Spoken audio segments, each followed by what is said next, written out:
Hey, welcome to the pod post Super Bowl. Bryan and Ryan. I'm Brian Houston. That's Ryan Peterson. And Mr. Peterson, first of all, how are you? I'm good. How are you? I'm doing good. That was 3.5 hours of my life I won't ever get back. Actually, it was an interesting ball game, but Super Bowl. It's been a while. We've had some really good Super Bowls recently, but that one last night, it was pretty much over by halftime, it seemed. What did you think? Yeah, the funny thing about that game was the Patrick Mahomes factor. At no point did I feel like the Bucks had it won. I just didn't because I just think Patrick's too good. But after, I guess, about the late third quarter, you kind of just had the feeling this just ain't going to happen. Patrick was running for his life. And just a look, I thought you and I had discussed Tampa Bay obviously had a chance because they had Tom Brady. And with the Chiefs' offensive tackle situation, Tampa Bay's one strength in this game was going to be the pass rush, but I did not see coming what transpired over four quarters in that game. I mean, Patrick ran for his life the whole night. Yeah. I don't think he was ever in a position where he could just drop back, stand back, and survey the field and throw. He was on the run almost from the moment he took the snap. So the lack of those two offensive tackles ended up being the factor in the ball game. And I Because don't know if you saw the stat. He was pressured on more than, I don't know if it was like 57% of his dropbacks, which was a Super Bowl record. So over half of every just drop back, he was actually running for his life. and he threw the ball 49 times, and he was 26 of 49, 270 yards, two interceptions, under pressure all night long.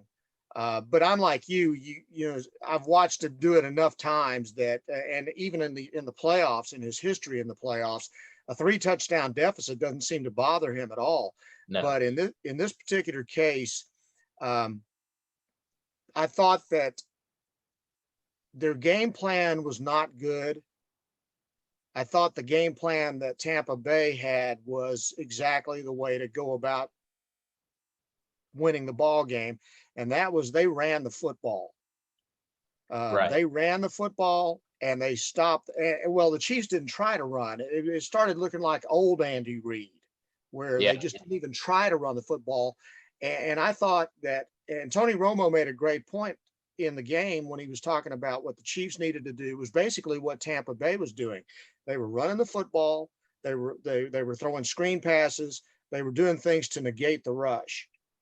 So Brady had all day because they were effective running the football. The one time where I thought, well, Kansas City's got a chance is when they put up the goal line stand.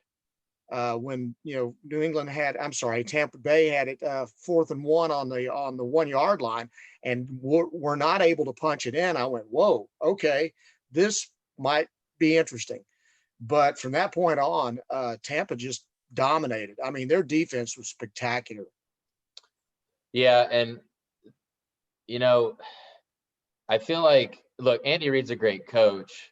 But Andy and Patrick have been a match made in heaven, but I feel like Patrick has covered some of the deficiencies that Andy Reid has had as a coach in the past, because he's so good. One of which is, and this was the Philadelphia Eagles Andy Reid, where he would not run the football. And because the thing is, if you're going into a game and your two starting tackles are out, and I believe they had said during the broadcast, they had moved three different guys were playing out of position because of the injuries at tackle. You have to do something when you know the strength of Tampa Bay is the front seven, and they're going to be rushing the quarterback. Clyde Edwards-Helaire averaged over 7 yards a carry, but he only got 9 touches. So, especially once it got going, you could tell, okay, they're coming. Patrick's running for his life. You would think that they would start running the ball a little bit more, and they wouldn't do it. The only running game was Patrick running for his life. And meanwhile, Tampa Bay, Fournette and Ronald Jones both averaged over 5 yards a carry. And then what did that do? The big plays that Tampa had in the passing game were off play action because the Chiefs were biting on it. Exactly. And that's where Brady had the easy throws. So, yeah, I thought Tampa Bay totally outcoached him. They had the perfect game plan. Todd Bowles did an amazing job, defensive coordinator. it's amazing to me. I'm looking at the stats, and Hill had 7 catches for 73 yards, and it seemed like he was invisible all night Yeah. long. I mean, Tyreek Hill, what was the longest? His longest catch was 23 yards, and that may have been the only time.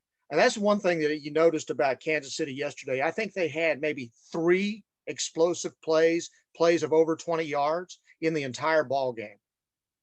And it was such a contrast from the first game. This is one of those Super Bowls where I think it really, really helped Tampa Bay that they had played the Chiefs earlier.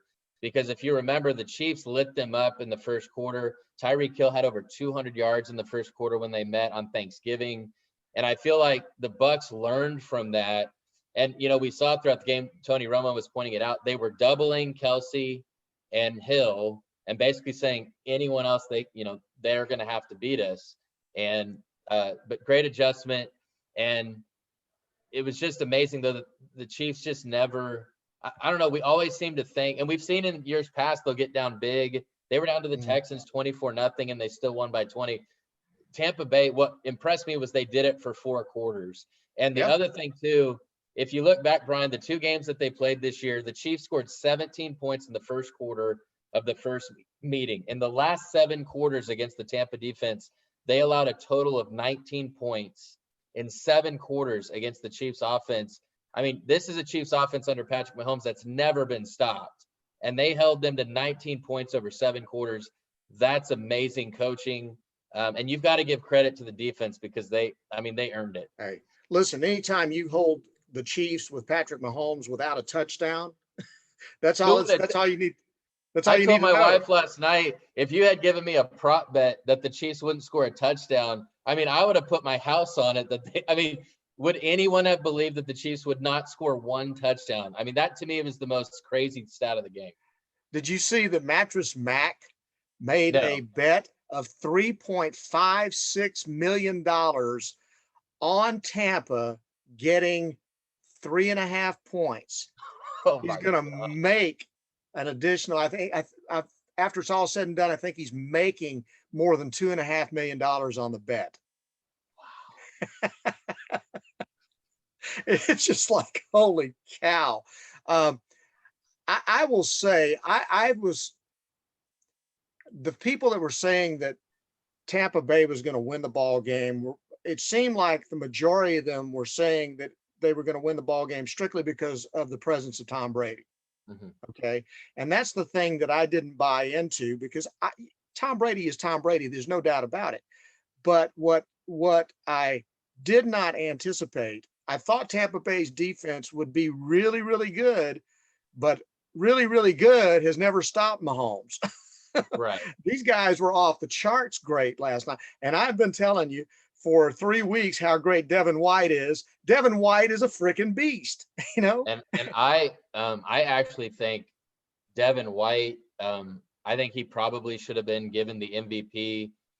Look, I get it. It usually goes to the quarterback, but it gets old to me that, even I don't think Patrick Mahomes deserved the MVP last year when the Chiefs won. It always goes to the quarterback. Devin White had 13 tackles. He had an interception. There were a couple guys defensively for Tampa that I think could have won it because, like you said, look, Tom Brady was good. He was very efficient, but he only threw for 200 yards. He had the 3 touchdowns, but they won because the defense completely dominated that game. And Devin White at 22 years old is probably the best linebacker in football. And I think that's what the Bucs have, that because I know people were talking, did the Bucs have a blueprint now for beating the Chiefs? I think more, not maybe the game plan. I think more the blueprint is what you need to beat the Chiefs. You have to have fast, athletic linebackers, and the Bucs have 2 of the best combo between David and Bush. Plus, they have a pass rush that can get to the quarterback without a blitz, but most teams don't have that. I look at everything through the prism of the Cowboys. Okay. And I'm watching these 2 teams last night, and I'm looking at them and looking at where the Cowboys are. And the first thing that strikes me is that, number one, top priority for any championship team, you've got to have people that can get after the quarterback. If you can get people that can put pressure on the quarterback, you've got 75% of the battle won already. That's all. I mean, and the Cowboys consistently will draft back end players. They don't have a single player on their team with the kind of team speed and the way to cover that Devin White has. They don't have anybody even close to that. And I was watching White and that entire defense. I mean, the way they were able to, they blitzed Mahomes from every possible angle, and he just never had a chance. And I thought he played a pretty good ball game considering that, you know. But the things that dismayed me about what Kansas City did, number one, Clyde Edwards-Helaire is an excellent receiver out of the backfield, and they never went to him in the passing game to take some of that pressure off. Patrick was never able to really do what Brady does. That's get the ball out of your hands. Yeah. You know, he was having to run around and look for people. I mean, Hill was not open. Kelsey most of the time wasn't open. And then his receivers let him down when he did make throws. I mean, because he made some ridiculous throws. He slung it up there a few times, and then they dropped them. Kelsey dropped some passes. He dropped a sure touchdown. Those things just don't normally happen. But, man, you know, I hats off to Tampa Bay. And now you look at the legacy of Tom Brady now. 7 Super Bowl championships. And to do it now with a completely different team, to come in with a completely different team, no off season, no OTAs.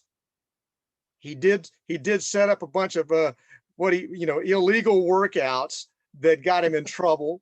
This dude COVID was not going to stop him, but he did it. And he got that team together.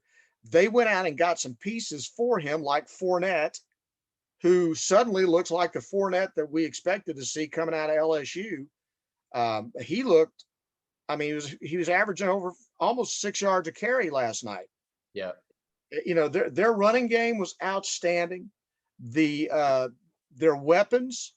I mean, what was really funny about that last night is that the 2 oldest guys were the ones that put on the show and took things over. Gronkowski looked like he was, 28 again.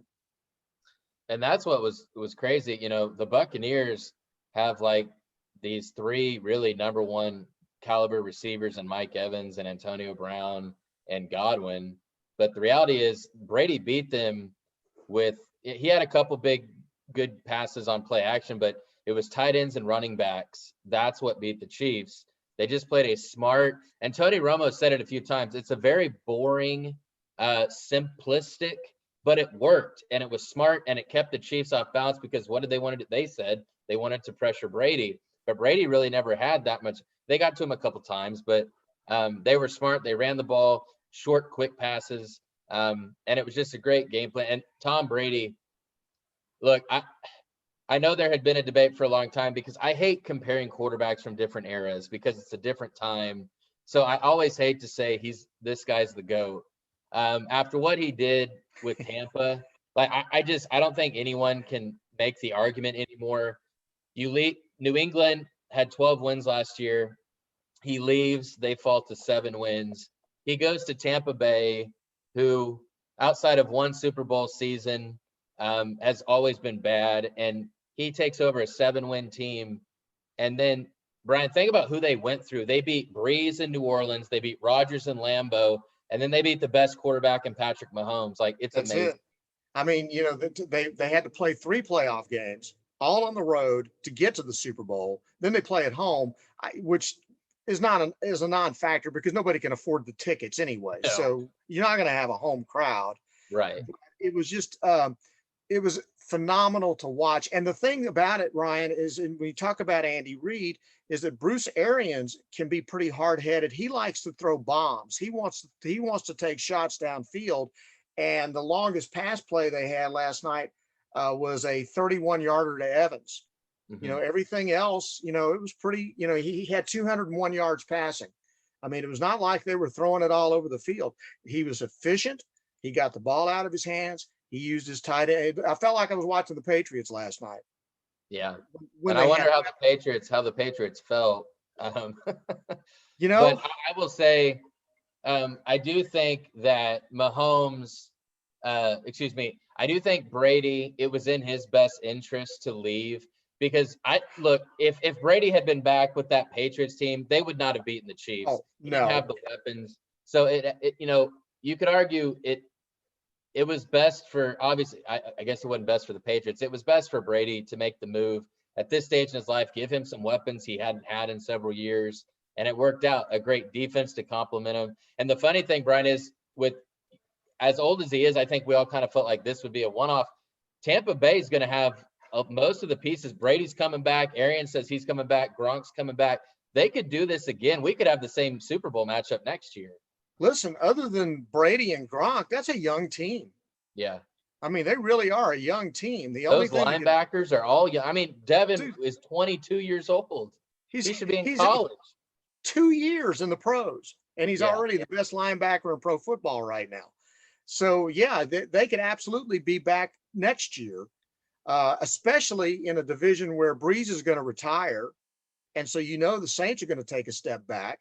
Exactly. And I think that's a great point, Brian, because this year you had to look up at the Saints and they did not win the division. The Saints actually embarrassed them twice in the regular season.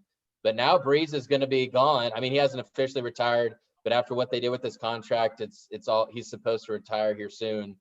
With no Drew Brees, now the division is yours. They could have home field next year and not have to even travel. So yeah, the Bucks could be right back here next year. And we could be talking about Brady going for number 8, which is just insane to me. Maybe we're getting ahead of ourselves, but it's crazy to think about. So where do the Chiefs go from here? Look, I think it was just a bad day. I think losing their tackles hurt. Um, I still see the Chiefs being as good as they were. I do think that Andy Reid has to understand it's okay to run the football. I feel like they have a talented running back. Le'Veon Bell didn't even play, did he? I mean, they have these running backs. It was like that was supposed to be some huge signing. They don't run the ball. And with all the pressure Patrick was facing last night, I think they did him a disservice. They should have been trying to run the ball more. So I think they just need to be a little bit smarter, maybe adjusting. We'll see. Again, I don't think this is a blueprint that a lot of teams can replicate that Tampa did. But I do think they showed the kind of personnel you need on defense to be able to beat the Chiefs because Bush and David, the two linebackers, were always in the area. Even when Kelsey got his stats, but they were always right there and hitting him hard and knocking the ball out, and then he dropped it. I think they got in his head a little bit. So we'll see. But the Chiefs are going to be in the conversation for the next 10 to 15 years. Oh, no doubt. And listen, there are not many teams that have defense as good as Tampa Bay's was. Right. I mean, that's the thing. It's not going to – there might be a couple teams that have personnel that can kind of do what they did. But I think, again, I would not be surprised if this was the Super Bowl next year. It wouldn't surprise me either. I do think that there are teams in the AFC. Again, I think the Bills are on the come. I think the Browns are, definitely up and comers. Right off the top of my head, those two seem like they could be the biggest challenges to the Chiefs. But yeah, as long as Mahomes is there, they're going to be, they're always going to be in the conversation. It's just going to be that way. Now he's going to have toe surgery, and it'll take a while for him to come back from that. It'll be interesting to see, how much he can come back from that. And it looks like, based on what you saw last night, that if you're the Chiefs and you're drafting, you better be thinking about getting offensive linemen because you don't have any depth. Right.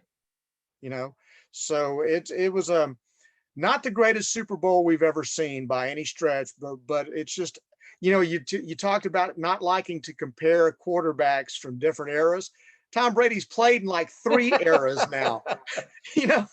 You can compare him to Kurt Warner, who's been in the Hall of Fame now for several years. So, I mean, no, it's funny you say that because, from Kurt Warner era to Peyton Manning just got elected to the Hall of Fame to now the greatest of this upcoming generation in Mahomes. I mean, yeah, it's nuts to think how long he's been playing. I mean, think about it. It was Brady against Manning. He's played against Brett Favre. He's played against Kurt Warner. Steve McNair. And these guys that are all they're all in their 50s now, and he's still playing. And it's just incredible what the guy's done, and it defies all biology that he shows no sign. I mean, I don't see any lack of strength in his arm. I saw a definite fall off in Drew Brees's ability to throw the deep ball. Yeah. I just, it's just amazing. I don't know if we talked about Matt Stafford going to the Rams last week, did we? Yeah, we did. Okay, We well, talked about Stafford. we did have the Hall of Fame this past weekend. They finally announced the Hall of Fame, and the no brainer, of course. It probably took, I can imagine the conversation in the room when all the voters for the Hall of Fame are sitting there and they say Peyton Manning, and then they just put the card down and walk away. Yeah, that one doesn't. That one there, I wonder if that's truly what they do, because there's no reason to even say anything else. Yeah, just Peyton Manning, done. Just walk away. But Good to I see Drew thought, Pearson get in. I listen. It still makes me furious that the only player on the 70s all decade team had to wait until he was 70 years old to be placed in the Hall of Fame. The only player not in the Hall of Fame on the 70s all decade team had to wait that length of time. It is just criminal what they did to him. And I'm just glad, as opposed to what happened with Bob Hayes, where Yes. he got in after he died. I'm just Right. glad that Drew Pearson got a chance to experience that moment. And I don't know if you knew the story, if you heard the story, but that Jerry Jones and Roger Staubach lured him to the Star with the story that they were going to have some kind of a news conference or something about a real estate deal. And when they got him there, then the big dude that always goes in and Yeah. makes the announcement shows up, taps him on the shoulder, and tells him he's in the Hall of Fame. And how emotional Drew Pearson got, even though you knew he had to feel like He was going to get it he this was time. going to get him. He was the only player on the Legends committee, so he was going to get in. But the way things have gone for Drew Pearson, I mean, you can't take it for granted. You might get hit by a bus before you hear it. Yeah. So I was so happy for him, and I just think it's criminal. There's no way. He's been involved in some of the most iconic plays in the history of the NFL. The Hail Mary may be the most famous deep pass in the history of all football. And for him to be involved in that and not be in the Hall of Fame was just, I mean, finally a massive injustice was righted. Woodson, no brainer. I loved Yeah, Alan. absolutely. I loved Alan Faneca getting in, another LSU Tiger offensive lineman. I don't. Your thoughts on the Hall of Fame? No real surprises. John Lynch got in as well. Yep. So, it was always a hard hitting.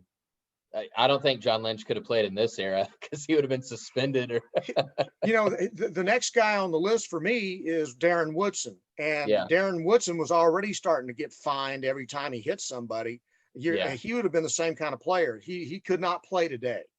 Yeah, I mean, as a Bronco fan, Steve Atwater, who got in last year, same kind of thing. I mean, they called him the smiling assassin, like he killed people. That safety play obviously is going to change considerably in terms of what's going to go in now with the Hall. But it's good to see, and I do think that this is better for Woodson now because we've had a couple safeties, and because safety has always been one of the hardest positions to get in, and now there've been a couple guys the last 2 years, so hopefully that will help him. So I don't think any other real big surprise. One other thing I did want to ask you, because we talked about Stafford last week, but the report now by Adam Schefter that the Eagles are expected to trade Carson Wentz, and they're wanting a Stafford Hall for Wentz. And my question to you is, I mean, do you think there's any way someone would give 2 first-round picks for Wentz plus a player? I mean, I think it's nuts to think that you could get that kind of haul considering how bad Wentz was last year. There's a fool on every corner. Okay. So there are some organizations that I could see actually being stupid enough to pony up and do that. One of them is down in Houston. The other one is in Arlington. But I don't, that they're not, the people in Arlington are not going to do that. The place that might consider doing it could be Indianapolis, because that's where Wentz's old quarterback coach, Yeah, Frank Frank. Reich, is. And that's the only time he's ever played well, was when Reich was his coach. So maybe. And they need a quarterback. And I think Indy makes sense, but not, I mean, but if they're gonna hold out like they want a staff, like I just don't know why any team would do that. It ain't happening. I mean, I'm sorry, but I just cannot see. I mean, again, have you watched the games? And have you watched the games for the last 2 years? That's the thing. I mean, he had a great second year where he was on an MVP pace until he got hurt and had to miss the Super Bowl. Yeah. And after that, it's been trash. So I just don't, no, I cannot see him getting the kind of haul that Matt Stafford has, because you just don't know if you can get him back right. Matt Stafford at least was still playing at a high level. Yeah. He was just playing on a bad team. But Wentz hasn't played at a high level. And I saw that the Bears might be interested. How funny would that be if he's with Nick Foles again? That would be hilarious. I mean, think about it. And then what happens if Foles beats him out again? That's probably what would happen too. It's just mind-boggling. The movement in quarterbacks. I still am waiting to see where Deshaun Watson's going to end up, if he ends up anywhere. And now this weekend, the Texans are telling, Schefter had reported yesterday or Saturday, teams are all saying that the Texans are saying we are not trading him. They're not even listening to offers. So I think that's smart. I mean, now, he could play hardball and sit out, but if you don't want to, lose millions of dollars.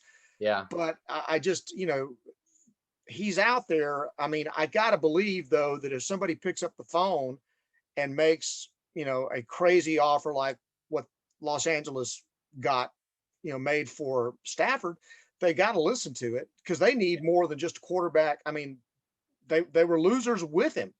Right. They need a team. They need an entire roster overhaul. And then we still have Dak sitting out there trying to get paid. And it's just insane what's going on. And I think there are a lot of teams hoping that somehow something happens where the Cowboys and Dak can't get it worked out and he's going to be a free agent. Because the thing with Dak would be, I think there will be teams that are willing to give him whatever he wants, because they're not going to have to trade any other compensation. You're not going to have to give up draft capital. So you're praying like somehow it doesn't work out. I don't think the Cowboys would be crazy enough to let him hit free agency, but I still keep wondering, I mean, how long is this going to take? Because the latest reports, they're still not even close on, what kind of deal they're going to agree on. Because I know I'd want my team would sure take him. So it'll be interesting to see what happens there. There's another landing spot for Carson Wentz, Denver. I don't think Denver, though, would take Wentz, because they're not going to give up the compensation that they'd want, again, for a guy that, like, if the compensation wasn't anything, wasn't a first round pick, I could see them maybe looking at it. But if they're thinking they're going to get at least one, if not two first round picks for a guy that led the league in turnovers, Jameis Winston, who led the league in turnovers the year before, had to be a backup in New Orleans all year. So I just don't see how you're going to get that kind of draft capital back for Carson Wentz. How'd you like the halftime show? I mean, I don't know his music, but I will say, I told my wife, I said, it was actually nice, though, that there was nothing inappropriate, that, I had to cover my kids' eyes. So that's always a positive for me for the Super Bowl halftime show. I'm too old. I've aged out of any relevancy when it comes to halftime Yeah, shows anymore. I didn't know what was going on. I'll never again see something that I'm super interested in at a halftime show because they've already passed me by. They don't care if I watch the halftime show or not. Um, I did the one weird thing I saw. I watched a little bit of the pregame stuff, and I don't know if you saw the Nickelodeon style interviews that they did with Tom Brady. Uh, No, I didn't do it. and they'd cut to a kid and he's looking through one of those Instagram filters, where his face is all distorted or he's wearing freaky glasses and stuff like that. And they're asking him, typical 12-year-old questions to a Tom Brady, and he's telling him, eat your vegetables and stuff like that. I said, man, insane, absolutely insane. All right. The one thing I will leave us with is just the mere fact that the NFL somehow managed to pull off an entire season. I mean, we saw games getting played on Tuesdays and Wednesdays in the afternoons on a weekday just to try to get things. It was pretty incredible that they got through this thing and actually played the Super Bowl on time, especially when they had the haircut mishap with the Chiefs the weekend before the game, where you got 20 guys exposed to a guy with COVID who's doing the haircutting. It really was pretty phenomenal that we actually saw a Super Bowl on time as scheduled and with some fans in the stands last night. Yeah, not a single game canceled. You did have some games moved during the regular season, and then every single playoff game played when it was scheduled to be played. Super Bowl did not have to be bumped. I mean, I think everybody in the league would have done backflips if they had been told that was going to be the case, because I don't think any of us knew what to expect this year. And as a football fan, I'm thankful because yes, it was a little weird at times, but it was nice having an entire football season. And it's sad for me. I always hate when the season's over because it's like, what am I going to watch the next several months? So Exactly. Except now we'll have spring college football. that is true. We'll have mid-major spring college football on a lot of levels, so we may be able to watch that. The last thing I'll bring up, and then we'll go. The Rangers on Sunday announced the trade of Elvis Andrus, and in my mind, he's one of the most popular players in the history of the team. I just want to get your thoughts on that. And you're frozen. Well, I think Ryan is no longer with us. We are having problems now with the internet. So we will just shut this thing down and we'll talk about Elvis Andrus next time. Ryan Peterson, Brian Houston, thanks for listening. Share the pod. We'll drop it on Tuesday morning as always. And we hope you have a great day.